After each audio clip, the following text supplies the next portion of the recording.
안녕하세요. 데일리 ESG 이슈. 오늘은 재생에너지와 이 인프라 투자에 대해서 좀 얘기를 해볼까 합니다. 문재인 정부도 그린 뉴딜의 여러 가지 정책 중 하나로 그린 인프라 투자, 예를 들어 건물을 친환경적으로 바꾼다든지 뭐 이런 얘기를 했었는데, 이 그린 뉴딜이 전 세계의 트렌드라고 볼 수 있어요. 그 와중에 바이든 행정부가 내놓은 2조 달러의 인프라 투자를 좀 들고 와봤습니다. 이게 지난달 31일에 나왔었는데요. 제가 이 인프라 투자와 함께 소개를 좀 해드리려고 이 이슈를 이제 가지고 좀 와봤습니다. 오늘 제가 말씀드리고 싶은 내용은 이 인프라 투자가 얼마나 중요한지, 그런데도 이 국내에서는 이 인프라 투자에 대한 개념 그리고 앞으로 나아갈 비전이 좀 미흡하다는 점을 좀 말씀드리고 싶어서 가지고 왔어요. 바이든 행정부가 31일 약 2조 달러의 초대형 투자 계획을 내놨는데, 이건 이 미국 일자리 계획이라고 불리기도 합니다. 근데 핵심은 이 인프라법이에요.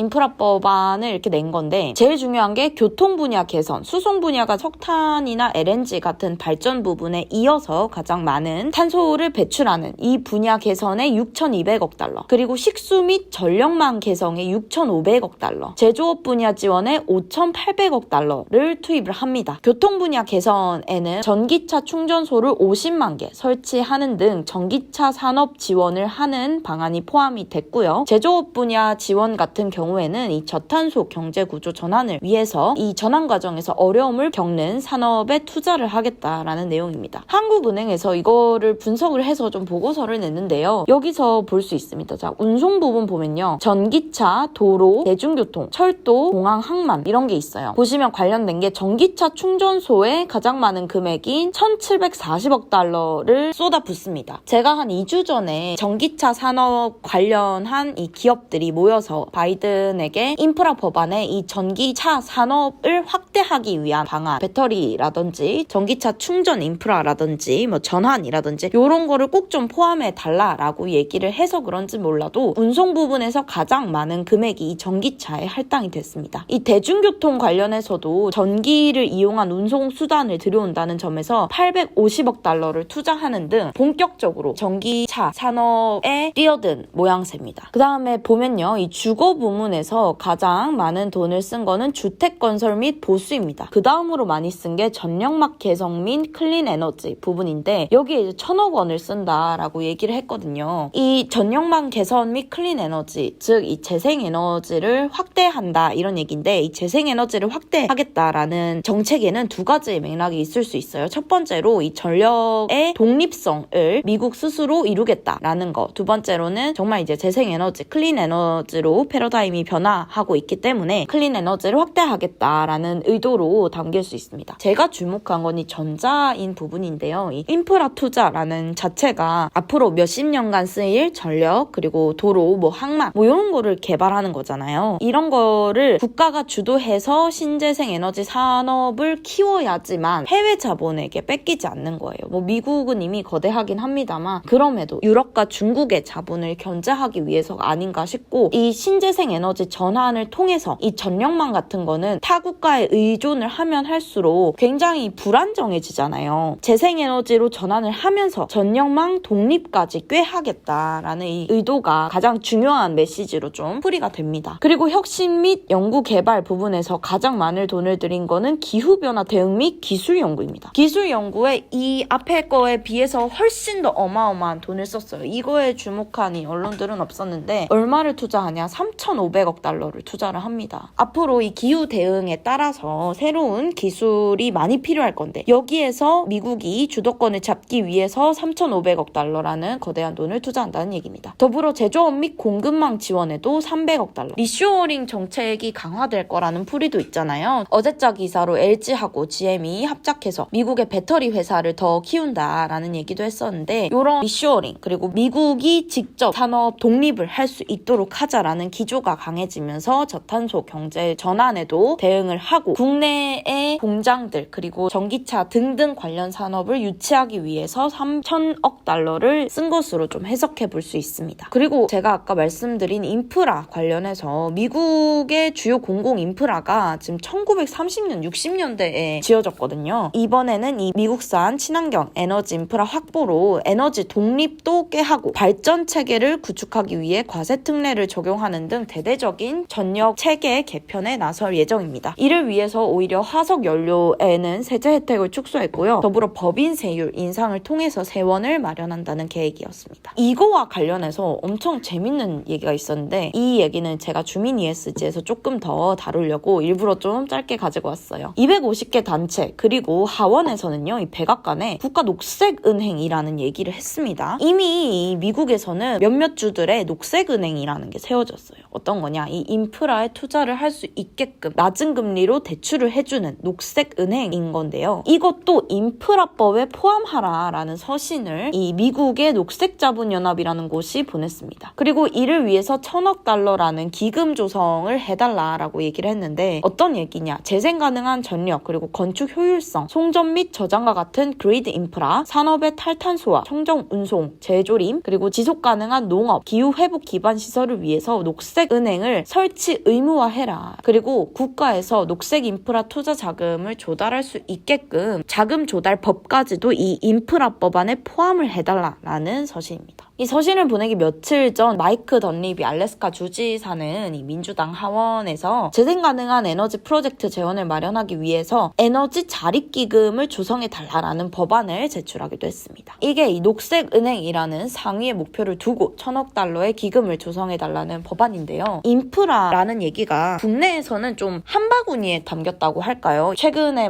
박영선 서울시장 후보가 얘기를 했듯이 건물에 이런 생태정원 같은 거 꾸미고 이런 식으로 하는 전기를 적게 쓰고 태양광 패널을 설치하고 이런 부분이랑 전기차 관련 인프라, 충전소 확대 이런 것들을 좀 뭉뚱그려서 얘기를 하고 있어요. 그리고 제일 중요한 게 뭐냐면 국내 같은 경우 이 그리드 그리고 전력에 대한 얘기의 담론이 미국이라든지 유럽에 되게 미치지 못하는 부분 중에 하나가 지금 우리가 계속 탈석탄 얘기만 하고 있잖아요. 탈석탄 얘기만 하면서 이 전력에 대해서 얘기를 하는 게 전력 개통이라는 얘기가 있어요. 쉽게 말해서 석탄은 비싼 전력으로, 그리고 LNG나 신재생 에너지는 좀 싸게 이렇게 전력 개통을 바꿔가지고 신재생 에너지나 LNG를 더 많이 쓰게 하자라는 얘기인데, 이 담론의 한계가 뭐냐면 탈석탄이라는 담론의 한계를 벗어나지 못했다는 지점이에요. 근데 해외는 탈석탄 얘기는 이미 지나갔고, 그럼 우리가 재생에너지를 확실히 확대할 건데 이 재생에너지 확대를 어떻게 할 것이냐라는 얘기를 하고 있는 거거든요. 그러면서 이 전력 개통을 정비하고 독립된 에너지를 이 국가 내에서 신재생 에너지를 어떻게 조달할 수 있겠느냐라는 얘기를 하고 있는 거죠. 이런 좀 인프라 관련 담론에서도 한국이 굉장히 좀 뒤처지고 있고, 그리고 이 녹색 인프라 같은 부분에서는 아직 인식이 미미하다는 지점이 조금 아쉬웠던 대목입니다. 근데 이 국부 펀드 같은 경우에는 신재생 에너지와 같은 인프라 투자를 좀 유념하고 있다라는 게 보이는 최근에 KRC 한국투자공사가 미국이랑 영국에서 국제금융협의체를 개최했는데 여기서 화두가 인프라 투자였습니다. 한국투자공사가 3월에 개최한 내용은 신재생 에너지 투자 동향을 논의하고 어떤 식으로 미국 내에서 신재생 에너지를 투자를 하고 있느냐를 브리핑 받았고요. 영국에서는 영국 정부가 이 그린 인프라를 구축하기 위해 발행한 그린본드 현황과 인프라 투자은행 설립 동향 등에 대해서 브리핑 받았다고 전해졌습니다. 해외에서 이 인프라에 대한 얘기가 계속 나오고 있으니까 우리나라 국부 펀드 같은 경우도 고려를 하고 있는 건데, 정작 국내에서는 그런 투자에 대한 얘기가 없다라는 대목이 좀 아쉽네요. 요거와 관련해서는요, 이 최근에 기획재정부가 기후금융 컨퍼런스를 열었거든요. 이와 관련한 이 인프라 투자의 귀재인 맥커리가 얘기한 것들을 좀 모아서 며칠 뒤에 주민 ESG로 만나 뵙도록 하겠습니다.